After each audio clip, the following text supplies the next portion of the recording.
আমার মওলা বলে, বান্দা বান্দি, তোমার চেহারা সুন্দর না কালো আমি দেখি না, আমি দেখি তোমার অন্তরকে সুন্দর না কালো। আবু জাহেল দেখতে বড় সুন্দর ছিল, লাল টকটক ছিল, লাল টকটক। আবু জাহেল দেখতে সুন্দর ছিল, কিন্তু তার অন্তরটা কালো ছিল। এই জন্য আবু জাহেল জাহান্নামে হয়ে গেল। আর বেলালে হাফসি ছিল কালো মানুষ, অন্তরটা ছিল সুন্দর, মাওলার জান্নাতের মেহমান হয়ে গেল। সবাই বলেন সুবহানাল্লাহ। আমার মাওলার দরবারে কে ধনী, কে গরিব, কে সুন্দর, কে কালো, কে লম্বা, কে বেটে, কে বাবারে আমার মাওলা তা বুঝে না। আমার মাওলা বুঝে যার ইমান আমল সুন্দর মজবুত, যার অন্তরটা বড় সুন্দর। আমার মাওলা বলে তার জন্য বানাইছে আমি জান্নাত। আর জান্নাতি মানুষ যখন জান্নাতে রওনা করবে, মৌতের বিছানায় যখন পড়িয়া যাবে, আমার মাওলা ডাক দিয়ে বলবে, ফেরেশতারা যাও যাও যাও, আমার বান্দা বান্দি আমার দরবারে আসার সময় হয়ে গেছে। আমার বান্দা বান্দির জান কবজ করবে, যাও আমার বান্দা বান্দির সামনে যাও, আমার বান্দা বান্দিরে যায় সান্ত্বনা দাও, উৎসাহ দাও। আমার বান্দা বান্দি যেন কোনো টেনশন না করে, কোনো চিন্তা না করে। আল্লাহু আকবার, আল্লাহু আকবার। আমার মাওলা তো কালামে পাকের মধ্যে জানায় দিছে, ইন্নাল্লাযীনা ক্বালু রাব্বুনাল্লাহ সুম্মা ইসতাকামু তাতানাজ্জালু আলাইহিমুল মালায়েকা আল্লা তাখাফু ওয়া লা তাহজানু ওয়া আবশিরু বিল জান্নাহ। আমার মাওলা বলে, যারা আমাকে বলবে রব আমার আল্লাহ, জোরে বলেন রব কে? আরো জোরে বলেন কে? রব আমার আল্লাহ। আর আমার আল্লাহকে রব মানার পরে ইস্তেকামত থাকবে, অটল অবিচল থাকবে। রব আমার আল্লাহ, এর উপর অটল অবিচল যদি থাকতে পারে, আমার মাওলা বলবে, ফেরেশতারা যাও, তাতানাজ্জালু আলাইহিমুল মালায়েকা। আমার মাওলা হাজার হাজার ফেরেশতা নাজিল করবে। ফেরেশতারা এসে কাছে বসবে, আয়েশা বলবে, আল্লাহ তাখাফু ওয়া লা তাহজানু, তোমার কোনো ভয় নাই, তোমার কোনো চিন্তা নাই। আবশিরু বিল জান্নাহ, তুমি দেখো চাইয়া যে জান্নাত কামাই করছো, এই যে জান্নাত দেখা যায়। সুবহানাল্লাহ। আল্লাহ পাকের নেককার বান্দা বান্দি স্বপ্নের মতো দেখতে পারবে, জান্নাতের দরজাগুলো ঠাস ঠাস করে খুলিয়া গেছে। সুবহানাল্লাহ। জান্নাত দেখে অন্তরটা জোড়াইয়া যাবে, আর বলবে, আমার মালিক, আমার মাওলার জান্নাত এত সুন্দর, না জান আমার মাওলা কত সুন্দর, না জান আমার মাওলা কত সুন্দর। আমার মাওলা যারে জান্নাত দেখাইবে, সে জান্নাত দেখতে দেখতে দুনিয়ার থেকে বিদায় হইয়া যাইবে। আল্লাহ জান্নাতের ফেরেশতাদেরকে দেখবে। আল্লাহ উজানির কারি ইব্রাহিম সাহেব রহমাতুল্লাহ আলাইহি ইন্তেকালের ঘটনা শুনছি।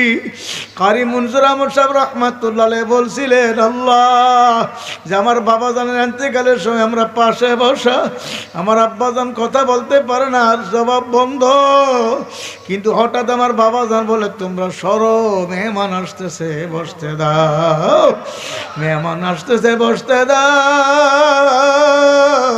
কোথায় মেহমান, আমরা তো দেখি না। আল্লাহ হুজুরে এভাবে শুয়ে শুয়ে হাতটা লম্বা করে দেয় মুসাফার জন্য, আবার নেই। কারি মনজুর আহমদ সাহেব বলছিলেন, আমরা তাকে রয়েছি দৃশ্য, এভাবে হাত মুসাফা করে আর নেই, মুসাফা করে নেই, কিন্তু কার সঙ্গে মুসাফা করে আমরা দেখি না। আমার মাওলা যে হাজার হাজার ফেরেশতা নাজিল করছে জান্নাতের মেহমানকে আগে নেওয়ার জন্য, এ ফেরেশতারা যা যা, আমার জান্নাতি মেহমানকে আগে নিয়ে আয়। ফেরেশতারা বলবে, আয় আয় আয়, এ জান্নাতের মেহমান আয়, আমরা তোমার আগায় নেওয়ার জন্য আসছি। আল্লাহ। ওই মুরাদনগর গেছিলাম, মুজাহিদ একজন বিডিআরে চাকরি করতেন। তার ছেলেরা বলছে, হুজুর আল্লাহ আল্লাহ। মুজাহিদ কমিটির দায়িত্বশীল আমার পাশে বসে বসে কারগুজারি বলে, হুজুর অসুস্থ বিছনায় পড়া, হাসপাতাল থেকে নিয়ে আসছে। হুজুর ছেলে মেয়ে পাশে বসে রয়েছে। আল্লাহর বন্দার কাছে আর দ্বিতীয় কেউ আসে নাই, ঘরের দরজার সামনেও কেউ নাই। কিন্তু বসার মধ্যে হঠাৎ করে সামনের দিকে তাকাইয়া আসসালামু আলাইকুম ওয়া রাহমাতুল্লাহ স্পষ্টভাবে সালাম দিল। ছেলে মেয়েরা বলল, আব্বু আপনি কাকে সালাম দিলেন? কেউ তো আমাদের ঘরে ঢোকে নাই। বলে, তোরা চিনবেও না বুঝবেও না, কারে সালাম দিছি জিকির করো, লা ইলাহা ইল্লাল্লাহ। আমাকে বলে, হুজুর চরমনের ময়দান আজানের পরে যে কায়দায় জিকির হয় সেই কায়দায় জিকির শুরু করে দিল। সন্তানদেরকে বলো তোরও জিকির করো। সন্তানরাও জিকির করে, নিজেও জিকির করে। এর অবস্থায় দেখে আল্লাহর বন্ধে ঢইল্লা পড়ে গেল। সন্তানরা দরিয়া বলে, নাই নাই নাই, এত টাকা ডাকলাম তো আর আব্বু জবাব দিতে পারে না। কবরের যাত্রীরা, মুসাফিরের দলেরা, এই যে কবরের ভিতরে জালাল ভাই ঘুমায়া রয়েছে, আল্লাহ বাজাল আমার এত মহব্বত করতেন, মায়া করত। আজকে যদি দুনিয়াতে থাকতো, সামনে বসে বসে পাগড়িরে বন্ধে বয়ান শুনতো, আর আমার জন্য মাধব দিকে আগে থাকতো। বাবা আল্লাহ,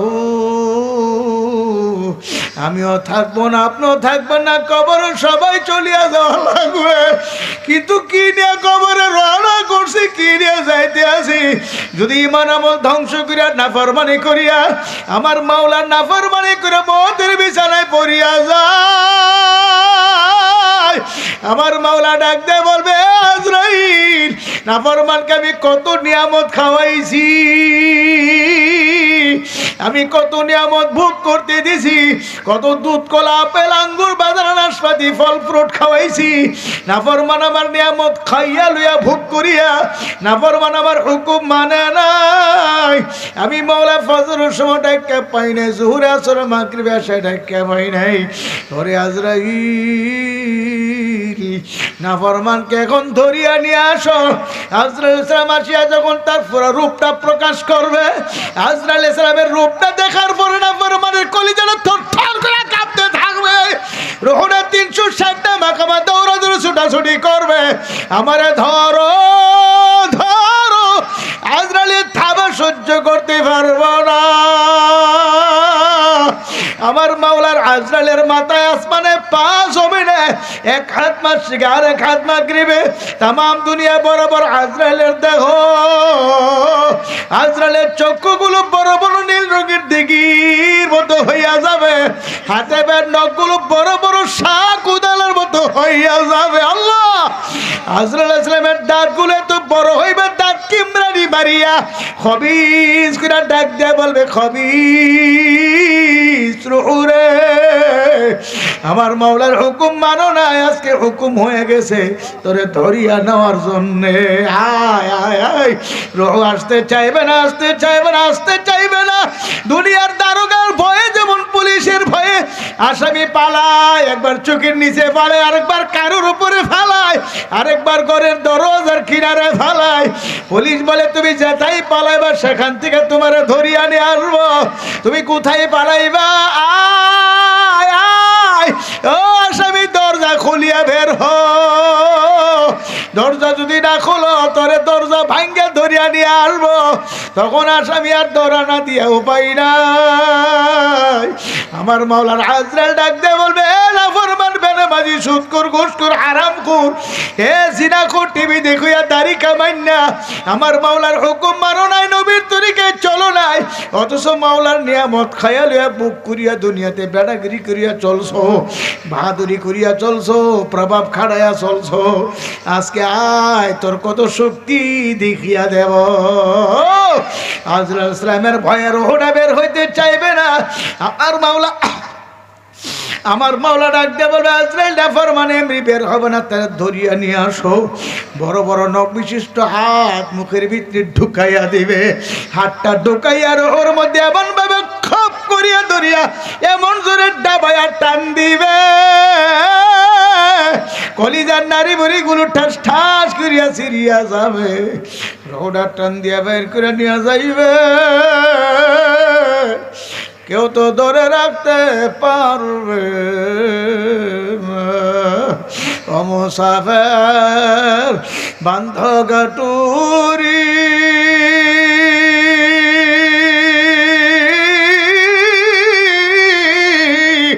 বহু দূরে ঠিকানা, আসবি জানা কাল ভি জানা, কবর আখের ঠিকানা। এ কবর যাত্রীরা, মুসাফিরের দলেরা, কবর তো পাশে, কিন্তু বাবা এ কবরে কত মানুষ ঘুমায় রয়েছে, আমাদের দিকে তাকায় রয়েছে, আমাদের দিকে তাকায় রয়েছে, এক কবরবাসীরা আমাদের দিকে তাকায় রয়েছে। আজকে আমাদের জন্য দোয়া করবে।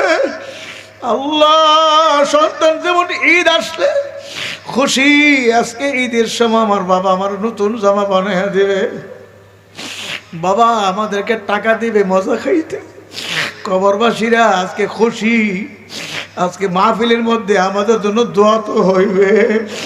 এ বাবারা কি নিয়ে রওনা করলাম, একটু চিন্তা করে তারপর কবরে যায় বাবা।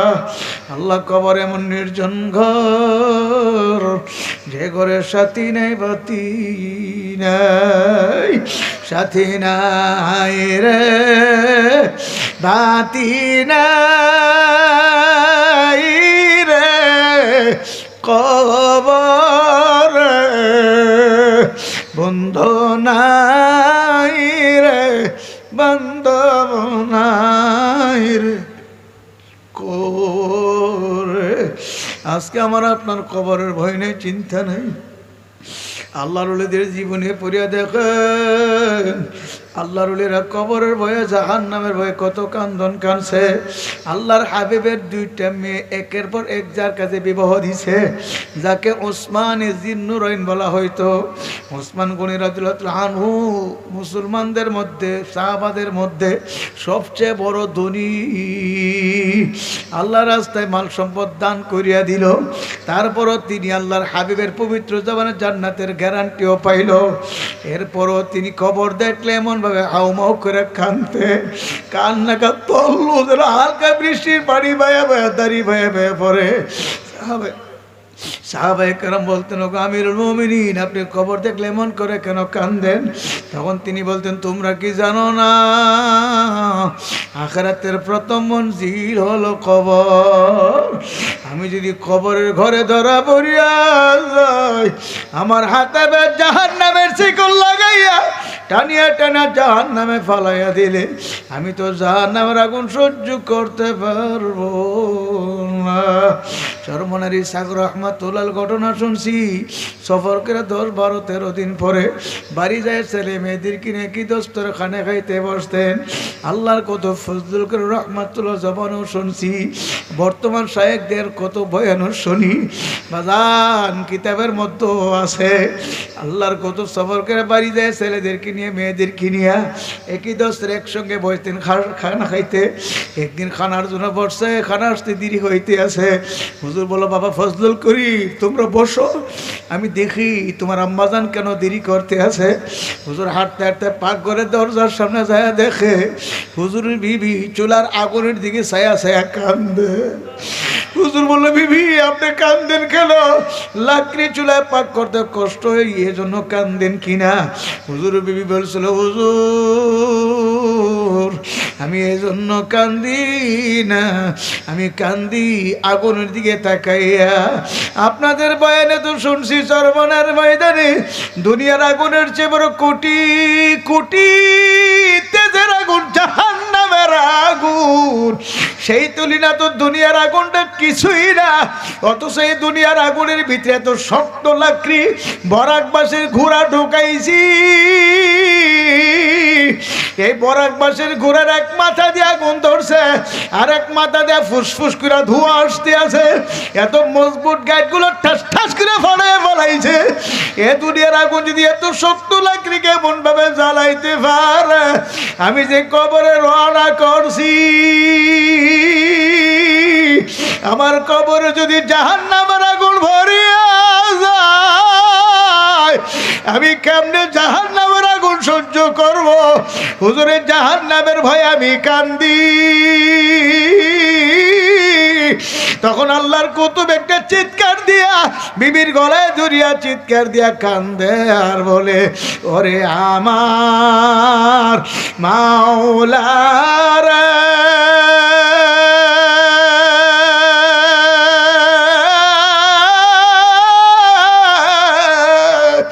ওরে আমার মাশূক রে, তুমি যদি মাফ না করো এ আগুন কেমনে সহ্য করব? চরমনের ফজলুল করিম রাহমাতুল্লাহ আলাইহি বলে, ব্যাপার কি? আমার বাবা জান গেল, সেও কেন আসে না, ব্যাপার কি? হুজুর বলে, আমিও হাঁটতে হাঁটতে পাকঘরের দরজার সামনে যাইয়া দেখি আমার বাবা জান মার গলায় ধরিয়া কান্দে, মাও বাবা জানের গলায় ধরিয়া কান্দে, আর আগুনের দিকে ছায়া ছায়া কান্দে, বুক ভাসাইয়া পানি বেলায় কান্দে আর বলে, ওরে আমার মাওলারে,